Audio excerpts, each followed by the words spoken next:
carb cycling and how does it work?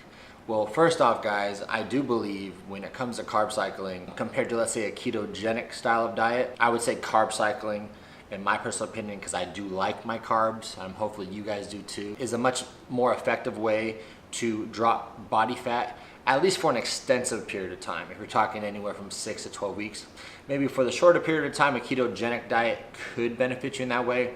But long term, I believe we all do love our carbs, and you'll benefit more from a carb cycle than you would a ketogenic style of diet. So let me get into more so, however, why I feel carb cycling can work, but also there's some downfalls to just carb cycling and the whole process of dieting in that particular way. The reason I say that, guys, is because when you're carb cycling, there'll be a point in the process, not off the get-go. If you do off the get-go, you're gonna run into a plateau. But let's just say throughout the process, after maybe you're about 6, 12 weeks in, there'll be a point where you're kind of at a very low amount of carbs on some days, and then you have like your spike or like your refeed. And in that process, again, it will get you some great results. But do I truly believe that that is the best route to target your fat loss? Screw weight loss, because it should be more about fat loss.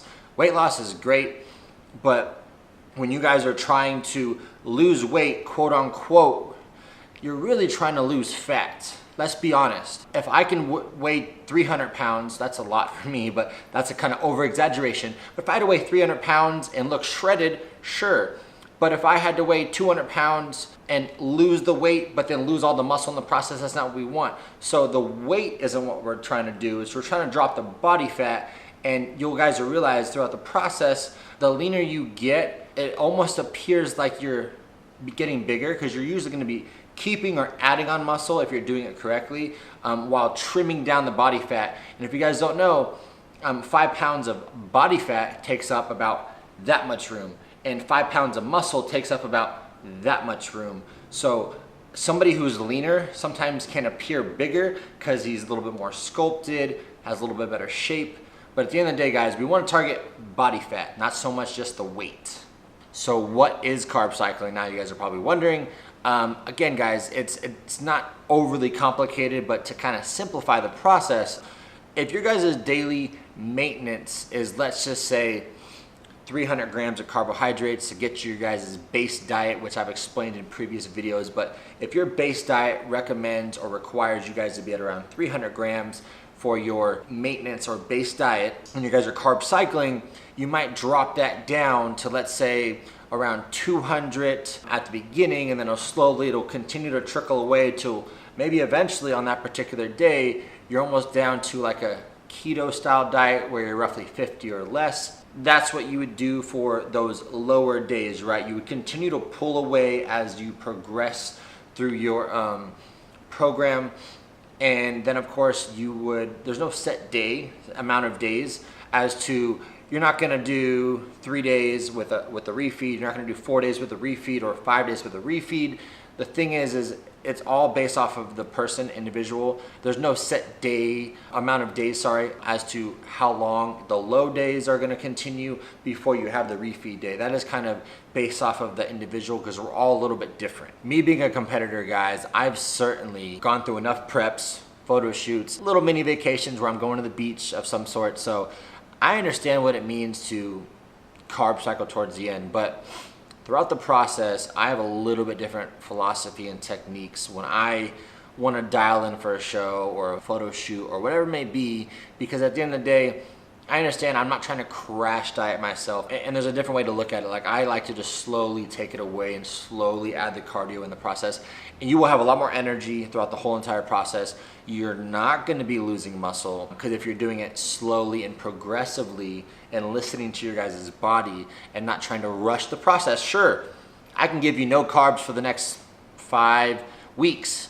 You think you're gonna drop some weight? Hell yes. But you think you're gonna maintain all the muscle? Hell no. So that's not the way I would recommend it, of course. But of course, you can do something like I said earlier, guys. You guys can take like a 3-by-1, so with 3 days of low carbs. So let's say if your maintenance is around 300, guys, like I said earlier for the example, and you've now dropped it down to 150 for those 3 days as an example. This isn't going to be for everyone. This is an example, guys. So 300 is your maintenance. You're down to now 150. So for 3 days, you're down to 150. You're down to 150 again. You're down 150 again. That adds up over 3 days to be 450 grams of carbohydrates that you guys are in a deficit, right?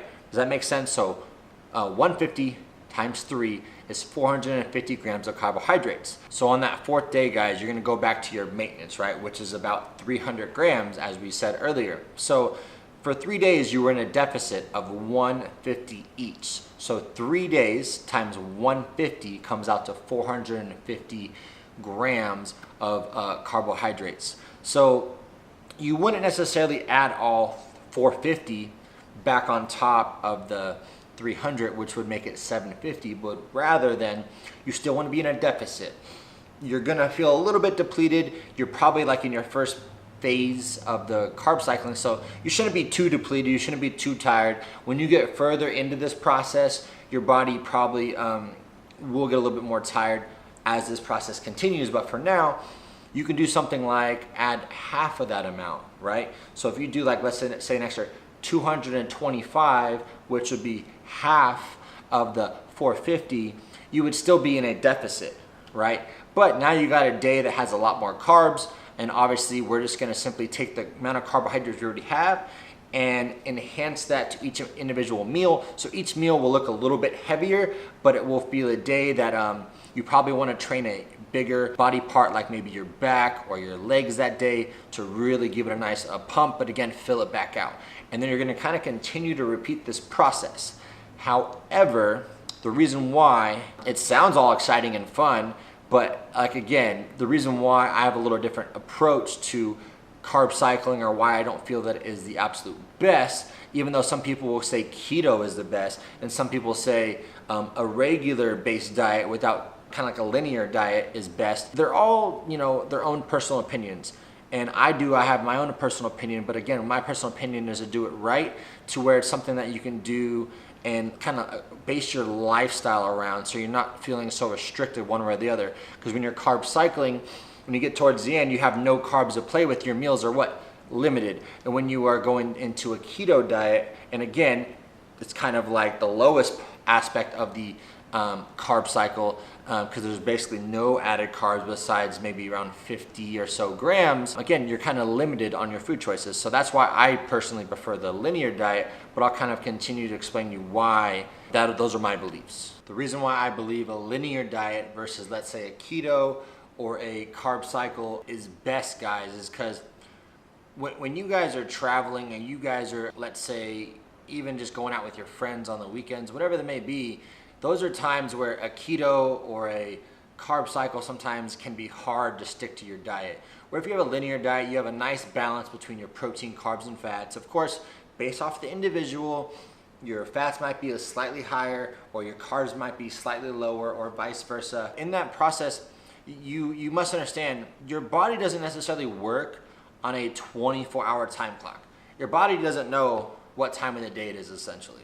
Why a linear diet is preferred for myself rather than a carb cycle or a keto style diet, especially not the keto diet, but I've explained that before in the other video, keto dieting, so you guys can go there to figure that out.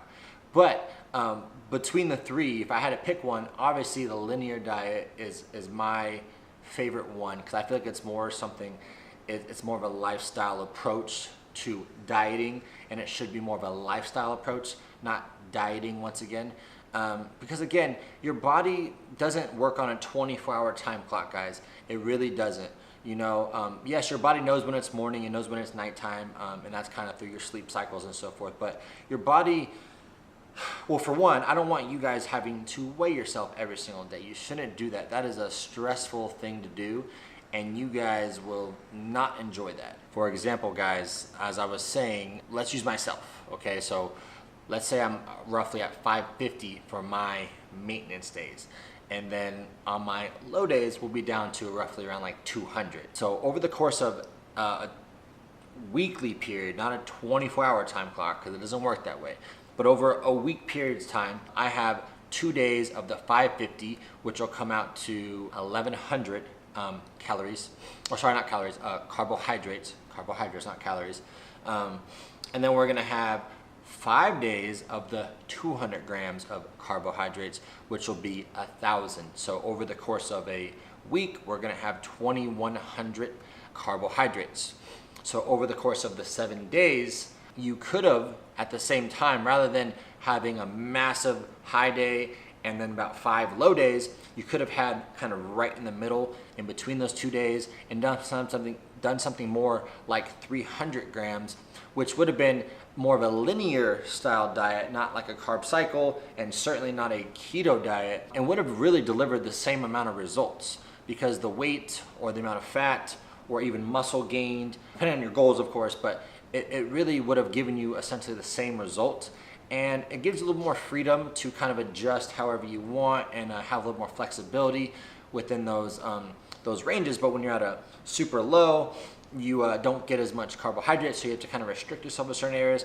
And when you're in a super surplus, which is always nice, you got a lot more extra food to work with. But for some people, that surplus or that refeed or that maintenance day for some people is a lot. So that's why having something more like a 300 right around there is going to be a little bit more, it's going to be a little easier to maintain. So again, that's more of the linear style of approach rather than the carb cycle, which can deliver results, guys. It really can. But I'm more so trying to preach to you guys and have you guys understand these tricks all do work, a keto diet or a carb cycle. But realistically, we should be able to not demonize food when it comes down to it. And we want to be able to enjoy the lifestyle approach to dieting, sure. But again, if we're doing it as a lifestyle approach, it's not considered a diet. You know what I mean? So with that being said, guys, the reason why I just don't like carb cycling as a lifestyle approach is because, again, it will deliver results towards the last few weeks if you really want to go that route and you got that little nitty gritty last little bits of fat. But to go through that process over an extended period of time, it is actually a lot harder to build muscle in the process on the days you don't have necessarily the extra carbs to recover and to replenish and to fill out your glycogen storages. But rather than if you're more of a linear approach, and then when your body does feel recovered and replenished, you could still add those occasional refeed days to put you in a surplus. But again, you have every day that you're in the gym training, it's a day that essentially you guys can keep building and still dropping body fat as you're continuing to lower those carbs over time, but gradually, not just having a super high day with a super low day, rather than slowly pulling it down like this throughout the process. And then if you're ever feeling sluggish, and actually most likely you're not if you're doing it gradually, but towards the end, when you're getting low in that process, it will kind of come to that point where it does start to feel a little bit like, man, I'm a little drained. So usually when that happens, that's when I recommend to my personal clients to, yes, maybe have a refeed day, replenish those glycogen storages. But as well, after about 12, 16 weeks of this, I told you guys in previous videos, I think it was the protein, carbs, and the fats, you guys will learn to, after about a 12, 16 week period is when you're actually gonna start reversing the process. So to sum this all up, guys, you guys can choose a keto diet, a carb cycling diet, or even a linear diet, which is my preference. It's really up to you, but I will tell you this. At the end of the day, I truly believe a keto diet and or carb cycling does give you kind of added stress because you're having to overly track the numbers and make sure you are in that deficit, or in a keto, you can't go over a certain amount of carbohydrates, which is definitely not the most fun because I love my carbs and I'm sure you guys do too, like I stated earlier. So rather than thinking of this as a diet, look at something that's going to give you long-term type of results, something that you can maintain year-round. After you get the results, great. Do you want to stay on no carbs for the rest of your life? Do you want to stay on just eating fats for the whole process to maintain that physique? No. Ideally, the reason why I love a linear style diet is because it allows you to get lean or to put on some muscle. And again, it's just a matter of doing it correctly, a process. It doesn't happen overnight. It does take time, guys. That's why I put my clients through like 16-week style of transformations where you go in one direction and you slightly maintain it, or you can kind of just slowly go back in the other direction. But you can't like just continue to be in a surplus, because again, your body eventually adapts to that. Or you can't always be in a deficit, because your body will adapt to that too. So it is a process. So again, rather than not so much enjoying the process, and with a keto style diet or maybe a carb cycle, the best way, in my personal opinion, to enjoy the process is having a steady approach to it, which is slowly manipulating the calories and or the carbohydrates in that process. And again, guys, it'll be a whole lot less stress on your guys' body and or mind. Trying not to worry about so much about the numbers and just doing it slowly, as I've taught you guys in my members area. You guys can get a whole lot better results in that manner. Why? Because when you guys are less stressed, the body reacts a whole lot better, which is something I teach you guys when you do get to work with me more one-on-one, if you guys decide that's the route you guys want to go. So when it all comes down to it, guys, you guys know a little bit of the pros, a little bit of the cons when it comes to carb cycling. The choice is your guys's, but I do recommend trying to start more of like a linear style diet, guys. Again, when it comes down to it, I feel that we all don't want to just maintain, right? And if you guys were looking to maintain, why would you want to maintain on something that is kind of restrictive? Right? So being on a low carb day here, maybe on a high carb day there, it becomes restrictive on certain days, right? So I feel like if you're looking to maintain, which should never be the result, we should always be looking to improve. But again, if you ever looking to maintain, why do it on something that's restrictive? Be something that's more on a linear diet that kind of keeps you a little even keel, as you could say, and would give you a lot more sustainable lifestyle, but will allow you to really improve and have even energy all throughout the whole week and throughout the day, rather than something that's a little bit more restrictive. Because again, it's not my personal approach to the way that I diet, let alone the way I teach my clients to do so. Hopefully, guys, now after hearing my opinions on carb cycling, you understand and agree with me as to why the linear approach to dieting is the best approach to a lifestyle approach to going through this process. So again, now that you guys know my personal wicked ways, let's go ahead and enjoy the process, and let's get your guys' journey started the right way.